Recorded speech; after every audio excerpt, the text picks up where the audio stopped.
because whenever I hear that they want something, but then their actions is not consistent towards that, then it's really coming down to like, hey, really, are you just saying that because do your actions and now, your intention of creating another alias to fit that? You got to answer that question yourself, and no one can really answer that for you.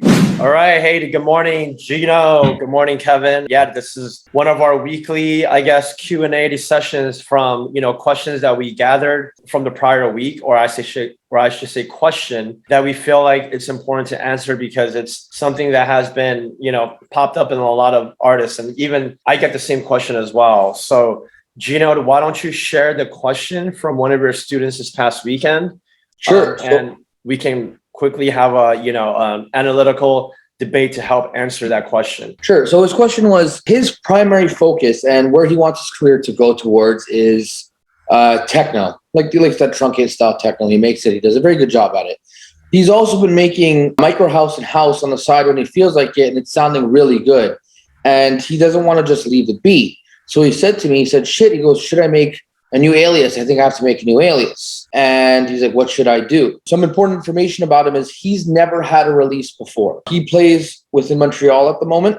Yeah, he hasn't gone international or anything like that. So his base is in Montreal and zero productions. I think that's important to know. So Gotcha. And then he's wondering if he should just start another alias for another project, even though he doesn't really have other release at the moment.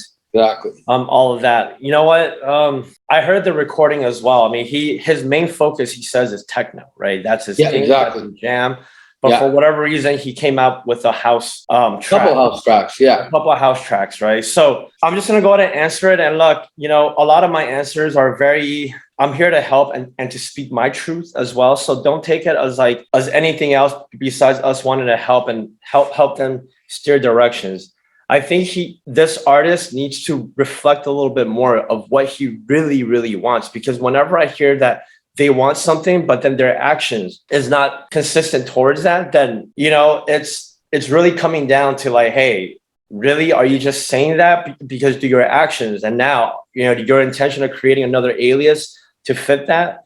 You got to answer that question yourself, and no one can really answer that for you. Now, to really, really answer the question everybody wants, right? My best answer is this. Coming from a marketing angle, we always talk about understanding your one persona, your one avatar, your one audience that you want to cater to. Mm-hmm. And so, we've all been there. Look, I DJ all sorts of genres as well, right? Gino, you can produce good house music. I'm sure you can produce disco. You can produce hip hop. Same with you, Kevin, right? But it's understanding what is truly that one direction. And if you really had to choose one, and I'm being strict about it, which one would it be? And if it's really techno, then I'm sorry. Then really that house project, that disco alias that you have in mind, wouldn't it be easier to launch that once you make it in one genre, right? And I'm going to use Matrix Man as an example, okay? Matrix Man, everyone knows that he is a techno DJ, a techno alias. Everything about him is techno. But did you know he also plays not only Berheim, but he plays Panorama Bar, disco set, funky house, etc. And actually he gets, what was that?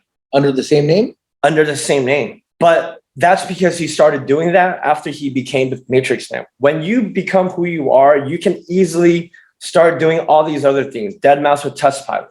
Wasn't it so easy for him to just, I'm just going to launch this? But his main focus in the beginning was to build that Deadmau5 brand. Because when you chase two things at once, you end up getting nothing at all. Now, it's not to say that like you shouldn't know how to produce house music, because that is a skill set that no one can take away from you, right? It's good to be multi-skilled in terms of your production, but in terms of rolling it out, your brand, your artist direction, you're going to confuse people. You're going to confuse promoters that are going to book you. Like, well, what do we book them for? Especially if you're new and coming out, right? Mm-hmm. That's the most important thing. So, to answer his specific question, really understand which direction you want to go and start with, because you have to focus on one. Make it in that one. And then once you're there and once that releases, the connections, the other aliases you do will be a lot easier, because you're always going to fight against yourself in that very beginning. That's just my take on it, even though as tempting as it is. Gee, I have a question. What do you think about, even if they're a beginning artist, what do you think about releasing like their first EP or whatever as whatever their main core focus is, and then they do a couple EPs that way, and then they just do like one small, quick, single as their house track, and that's it. And then they'll do their focus, then they'll keep doing their focus techno tracks, and then they'll do another single with their house track or something like that. So that way it doesn't take too much away from their main focus, but they can still do a little bit of both and kind of have their Yeah, they can do that, but why do they have to release it? Right, is my question. Then Okay. why just not? I mean, like if you want to have that skill of being able to do that, because listen, like everyone has their own vision of like, well, if I do this and do that, I'm telling you, you're going to confuse the external world that don't understand what you're trying to do, because only you understand you. The promoters, the label artists, they got 1 minute to understand who you are. They So you're got, saying- so again, it's that temptation. Like, yeah, no, develop the skills, have that library, build that bank, believe in yourself in that way. Yeah. I don't know, Gino, what do you think? Well, what I had told them, and something through my own experience. So when I started making music, since the day I started up until now, I'm constantly making different things. Constantly. I'm never making just techno ever. And I always say in interviews, if I made just one style of music, I would go insane. I would lose my mind. Now, this might be easier for me because I'm constantly producing every single day, all the time. So it gives me more time to make other music without losing focus. For example, like let's say you have to put in 2 hours a day every day in your career. Well, it's easy for me because I'm putting 6 hours a day already. But what I had said, and when I started off as Gino G, and I started making deep house. And there was times in my career too where I wondered like, shit, maybe I should have stayed with deep house because I love making melodies so much. But I was telling him, at this point, you don't have a fan base. You're a clean slate. Why not make everything and see what bites? Keep making things and see what bites and what takes off. For me, the reason why I stuck with techno was because of my track Trust Me. When that track had the gravity that it did, I was like, okay, this is where we're going. But prior to that, if I had a deep house track that would have got attention, I probably would have went that route. So I told them, I said, but again, it's conflicting because you want to know who you're going to see. I don't want to go see Metallica and hear pop music. I want to know who I'm going to see and what I'm getting out of it. And then to counter that, I also think to myself, well, as a DJ, your job is to play that. For me, my biggest idol is Diane Snaglia. That guy, he's going to play country rock and you're going to love it. He's going to bring you there and you're going to be like, holy shit, I didn't know I like country rock, but I do, because that's the job of a DJ, to bring you all the styles of music, and how he brings you there in the journey and makes you love it. So that's what I was thinking. Within context of the audience and the party, though, obviously, Danny is booked with that expectation as well. Yes. Right? So, yes. But go ahead and continue. I do have something to add, but go ahead, Gino. I'll let you. So generally, that's what I was just thinking is, if you have the time, I guess it comes down to the time.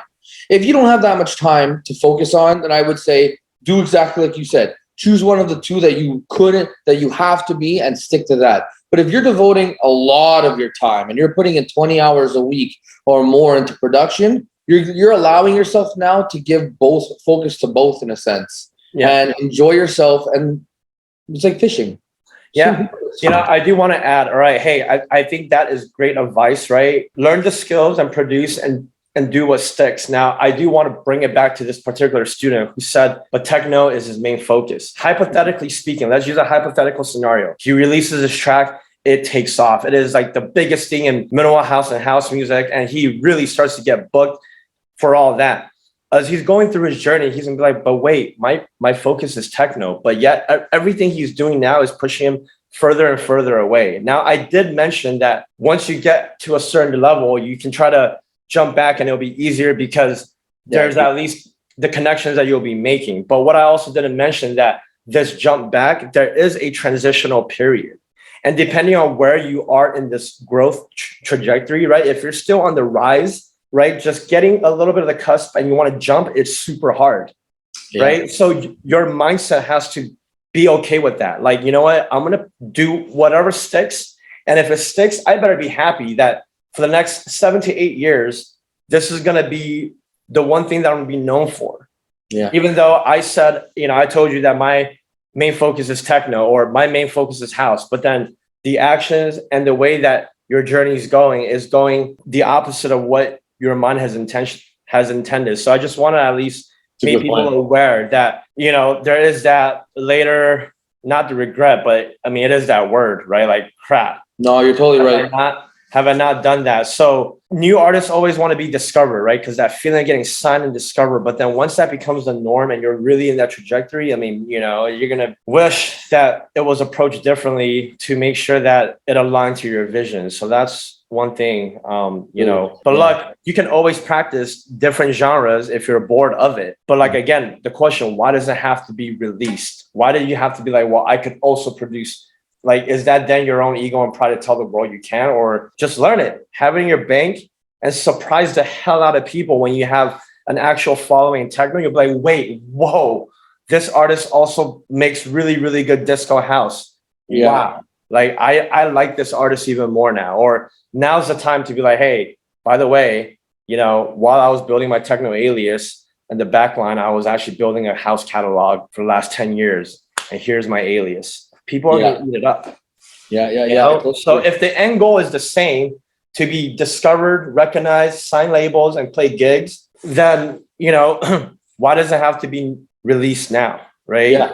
So hope that answers the question. Hope that answers it. And look, as we upload this to YouTube, you can always comment and add further questions. Do challenge us back, and, you know, we'll do our best to give you more context, because not every answer fits with every single artist's journey and every artist's mentality on how they view it and how they see it. So we're here to open up that dialogue with everyone in the artist community. Yeah, fantastic. All right, well, that's it for this quick Q&A session on this Monday. If you guys have any more questions, like I said, drop it in the comments. Please do follow both Faculty of Electronic Music and Artist Map. We'll be dropping the link in the description. So on to the next one, boys.